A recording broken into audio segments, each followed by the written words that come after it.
Bien le bonsoir tout le monde, bienvenue pour cette nouvelle vidéo ASMR spéciale collection jeux vidéo. Le tout début de ma présence sur internet, enfin plutôt sur YouTube. Je suis présent sur internet depuis 2003 ou 2004, c'était sur le forum de Nintendo, donc le site officiel. Et j'ai commencé YouTube en 2008 et c'était en 2010 où j'avais fait ma toute première vidéo de collection de jeux vidéo, mais c'était en mode simple, pas en mode ASMR. Et je me suis dit, pourquoi pas vous présenter l'intégralité de ma collection PS5, mais des jeux évidemment. De toute façon, je ne possède qu'une console et deux manettes, donc la manette blanche avec la console, une console avec lecteur de disque et une manette rose achetée quand je me suis rendu compte que la première manette commençait à partir en vrille à cause du joystick drift. Mais je possède combien de jeux PS5 là actuellement? On va compter ça rapidement. 1, 2, 3, 4, 5, 6, 7, 8, 9, 10, 11, 12, 13, 14, 15, 16, 17, 19, 20, 21, 22, 23, 24, 25, 26, 27, 28, 29, 30, 31, 32, 33, 34, 35, 36, 37, 38, 39, 40, il y en a 42. Ok, je possède 42 jeux, un chiffre qui risque d'augmenter par la suite. Et je trouve que 42 c'est un nombre assez haut pour une console qui est sortie il y a déjà plus de 2 ans. Elle est assez jeune cette console et il faudra encore attendre un petit peu avant que je puisse trouver des jeux PS5 pour vraiment pas cher en vide-grenier, parce que du côté des soldes ça commence à venir, les bonnes affaires, des jeux que l'on peut trouver à 10 euros, 15 euros, 20 euros, et ça c'est très bien. Vous allez remarquer à travers cette vidéo qu'il y a encore beaucoup de jeux encore dans leur blister d'origine. J'attends le bon moment pour les découvrir, ou peut-être que je vais les laisser neufs pour la collection. Allez, maintenant, c'est parti. Nous allons commencer par Affliction Extend. Donc à mon avis il doit s'agir d'un jeu d'horreur, un jeu à tirage limité de Limited Run, c'est le numéro 9 de leur site pour les jeux PS5. Je l'ai acheté parce que les jeux d'horreur de ce style, ça peut intéresser ou ça peut être plus rare, plus convoité par la suite. Faut pas oublier le côté collection. Nous avons ensuite le numéro 4 pour les jeux PS5 de Limited Run, et ça c'est le deuxième Shantae de la série. Donc c'est Shantae Risky Revenge que j'avais pu tester avec la version PS4 quand mon frère jumeau le possédait. Je n'ai pas vraiment apprécié ce Risky Revenge, je trouvais qu'il manquait quelque chose que j'ai pu découvrir avec le troisième Shantae, qui est juste ici justement, le meilleur Shantae de la série, donc le Pirate Curse. Et celui-ci, en termes de Metroidvania, jeu de plateforme, il est tout simplement énorme, avec cette Jean qui est très choupi, qui attaque avec ses cheveux. Le premier Shantae était sorti sur la Game Boy Color. Le quatrième, il est sorti via une campagne Kickstarter, donc c'est Alpha Genie Hero, que vous avez très certainement pu le tester, puis il est sorti un peu partout, il était très distribué le quatrième. Et le cinquième, c'est Seven Sirens, qui reprend un peu le Cara Design de 4, donc le Alpha Genie. Ensuite, nous allons passer à une petite pépite cachée que je vous recommande. Callisto Protocol, sorti fin de l'année dernière, est un jeu qui a été développé par les créateurs de Dead Space. Ils ont fait leur propre jeu d'horreur, donc ça sent à l'aurore, et il y a des bonnes idées, mais ça reste inférieur par rapport à Dead Space. Mais on retrouve la part graphique. On va maintenant passer à... Est-ce que je le sélectionne comme mon jeu préféré? Il y en a un autre qui vient de le dépasser, mais c'est un petit peu de la triche, vous comprendrez. Voici Returnal. Returnal est un mélange de roguelite et de TPS. Donc vous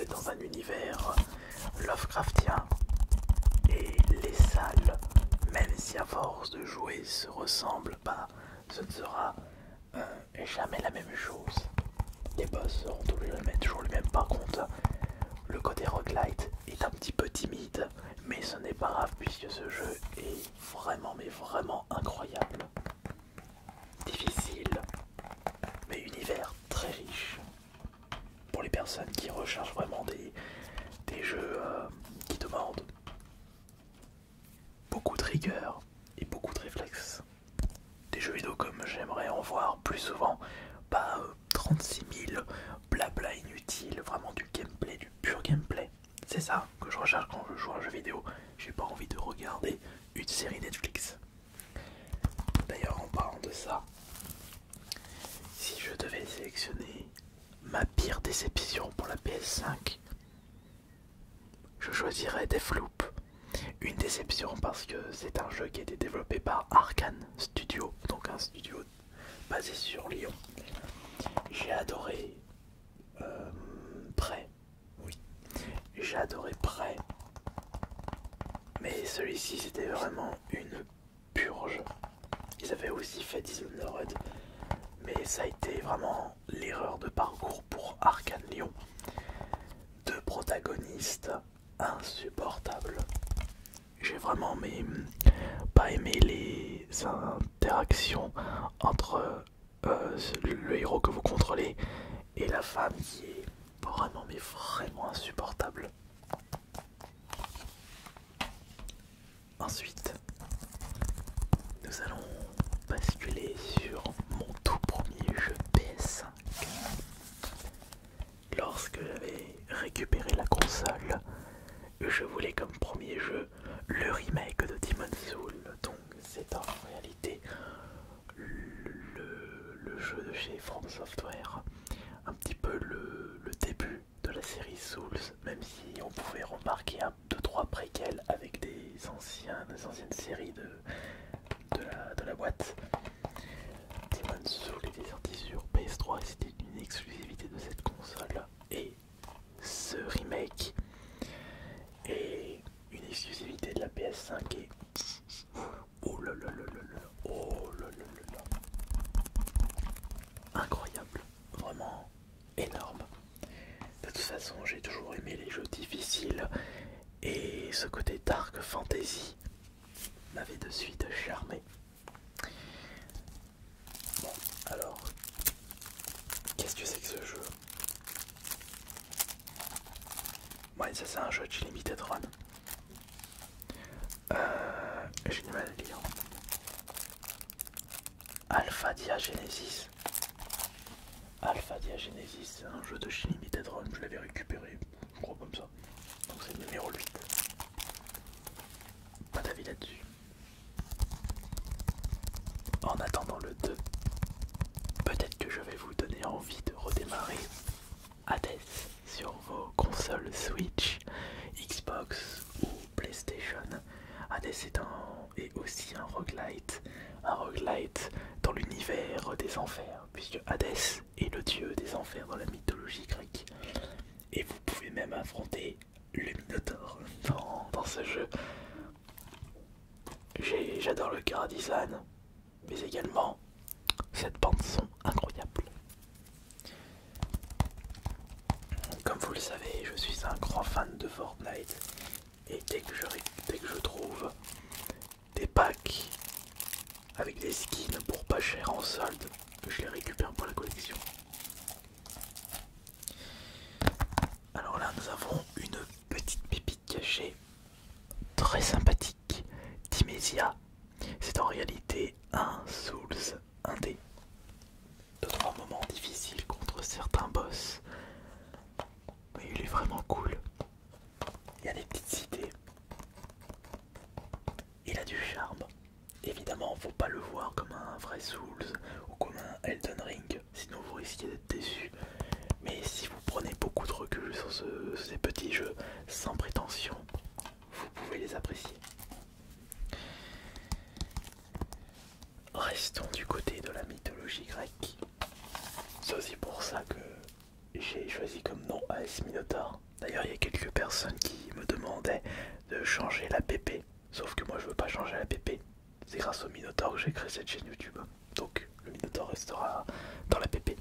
Et en parlant de ce dernier, voici Immortal Phoenix Rising qui a été développé par les développeurs qui ont pu faire Assassin's Creed Odyssey. Donc là on est dans un univers mythologique grec, je dirais que c'est même un mélange Assassin's Creed Odyssey et Zelda Breath of the Wild. C'est très pompé mais j'ai préféré celui-ci par rapport à Breath of the Wild.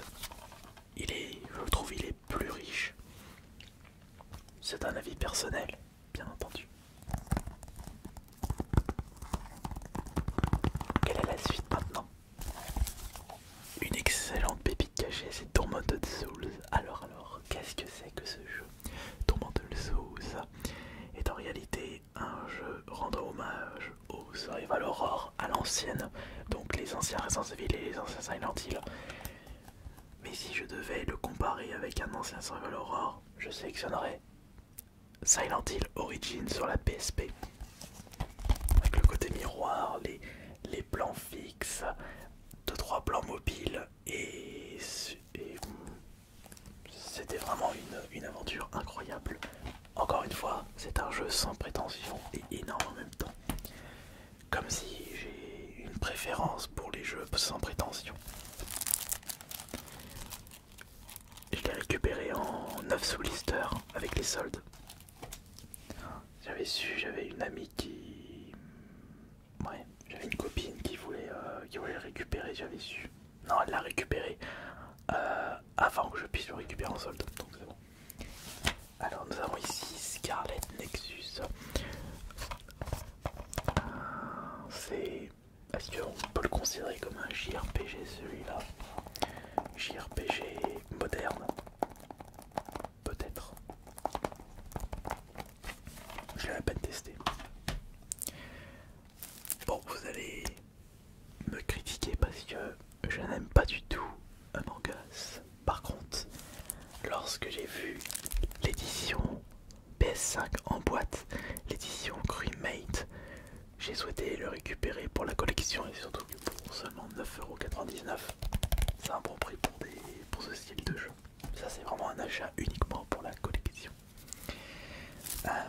On a une très belle découverte, très triste en même temps et très long. J'ai vraiment apprécié Metro Exodus. Et seules les personnes qui ont pu faire cette histoire triste comprendront pourquoi je le considère d'une grande tristesse. C'est dans un univers post-apocalyptique où il y a une guerre nucléaire. Et c'est un peu de la survie. Mais énorme. Nous avons juste ici les célèbres Uncharted. Donc c'est le Legacy of Thief collection remaster. Donc nous avons le 1, le 2, le 3 et le 4 pour une version boîte PS5. Je n'ai fait que le 2 dans cette collection. Un peu longuet, des ennemis sac à PV, et j'ai aussi fait le Golden Abyss sur le PS Vita, mais il n'est pas dans cette compilation. Godfall. Alors, Godfall, c'est bien simple. C'est un jeu à faire une fois. Bon, je vous cache pas que l'élément que j'ai le plus apprécié, c'est le popotin d'une des personnages. Moi je passais mon temps à mater son derrière. Alors, pendant les soldes hiver de cette année, donc 2022, je ne sais pas quand est-ce que vous regardez cette vidéo. Non, 2023, pardon. On est en 2023. Oui, on est en 2023. Je voulais absolument récupérer pour la collection un jeu de golf. Et j'en ai trouvé un sur le PS5, c'est le UK 2023. À voir ce qu'il vaut celui-ci. Je ne pouvais pas passer à côté d'une édition PS5 d'un excellent jeu de combat, le Mortal Kombat 11, l'édition Ultimate. L'édition ultime. Un autre jeu trouvé en solde récemment, c'est le Death Doors, qui m'a été chaudement recommandé par mon frère jumeau. Quand je vois que l'éditeur c'est Devolver, s'attendre à de la très très bonne qualité. Alors j'avais pu faire le Overcooked 1. J'ai toujours pas fait le 2. C'est des petits jeux fort sympathiques mais à jouer en multijoueur de préférence.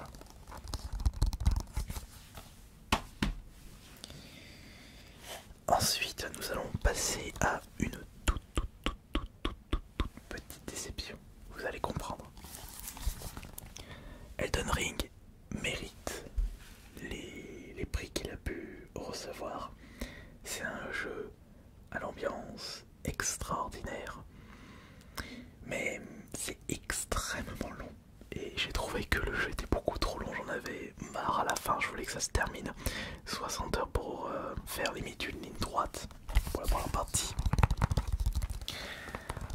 C'est trop long pour moi. Déjà que 20 heures, c'est très long, alors 60 heures, c'est pour ça qui m'avait un peu énervé à la fin de Ring. J'avais l'impression de jouer aux 3 Dark Souls à la suite. Pour une autre déception, et c'est pour ça que j'ai un petit peu peur pour le prochain Silent Hill, enfin le remake de Silent Hill 2, parce que il va être développé par ceux qui ont développé Medium. Alors Medium, c'est bien simple, c'est un survival horror qui est très joli, avec la bande son de Akira Yama, je crois que c'est Akira Yamaoka, celui qui a fait la bande son, et c'est justement la personne qui a fait la bande son des Silent Hill. Après, je pense que je dois me tromper sur son nom et prénom. Mais en attendant, une super bande son, très jolie, très bonne ambiance, mais il est d'un chiant ce médium. C'est du couloir, il n'y a pas d'action, c'est chiant. Et j'espère que le Silent Hill 2 ne suivra pas ce principe de fuite et de manque d'action. C'est ce que je reproche à Medium. Alors celui-ci je l'ai acheté parce que j'ai une copine qui est très fan et elle me l'a recommandé chaudement. C'est bien entendu le Five Nights at Freddy's, et celui-ci normalement c'est le dernier. Je sais pas si je vais le jouer, mais c'est surtout pour la collection. Nous avons Devil May Cry 5. Bon, fait une fois et oubliable. Là c'est Jojo Bizarre sur la PS5, donc un jeu de combat avec tous les héros et peut-être méchants, ou peut-être que les héros sont les méchants et que les méchants sont les héros, je ne sais pas du tout. Pas après ce que j'ai dit. Et Jojo Bizarre est un très bon jeu de combat. Nous avons ici Soul Hackers 2 que je n'ai pas encore fait. Alors Sonic Frontier, que dire de ce nouveau Sonic? Ils ont tenté quelque chose les développeurs, mais la sauce n'a pas pris de mon côté. Sonic n'est pas fait pour le monde ouvert. J'ai encore mon expérience gaming à l'époque de la Mega Drive et aussi des versions GameCube. Je suis un joueur à l'ancienne, j'avais découvert Sonic au tout premier avec le premier sur la Mega Drive. J'avais testé ça en 93 alors qu'il est sorti il y a quelques années avant. Ratchet & Clank, il est court, mais on ne voit pas le temps passer, ça enchaîne jusqu'au bout. Excellent jeu. On a Cthulhu Save Christine. Non, Christmas, pardon, pas Christine, Christmas, pardon, Noël. Je vais juste faire quelque chose maintenant. Voilà. Alors ça c'est les jeux faits. Et là je vais vous montrer les jeux pas faits. Donc on a l'édition collector de Guardian of the Galaxy sur la PS5. L'édition possédée, non, l'édition possession de Madison. Jeu d'horreur. Un autre jeu d'horreur c'est Do Not Open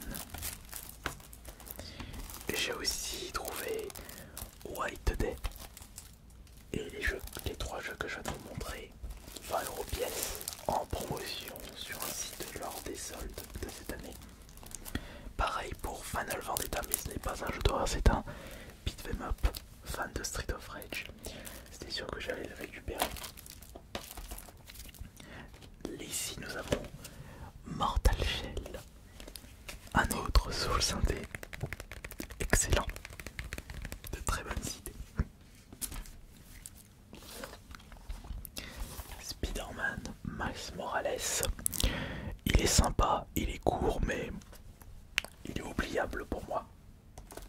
Après à faire une fois, mais quand tu mets 80€ le prix de qui coûte à la sortie, ça fait un petit peu mal.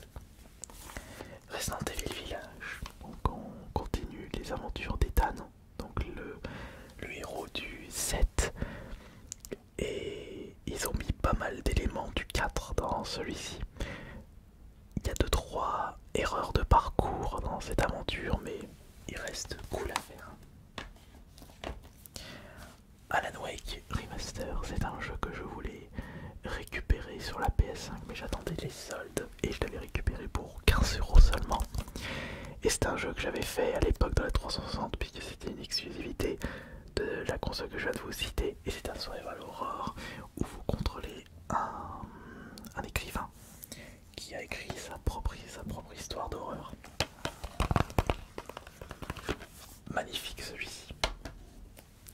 Et enfin le dernier jeu fait à ce jour, que je sélectionnerai comme mon jeu préféré de cette console, mais c'est un peu de la triche parce que c'est un remake d'un jeu que j'avais vraiment apprécié lors de la PS3 et 360. C'est Dead Space. Donc le jeu sorti en 2008 de base et vous êtes coincé dans un vaisseau spatial qui a été charcuté dans tous les sens par des monstres. Et quand vous jouez, enfin quand vous découvrez cette version remake, vous oubliez la version d'origine.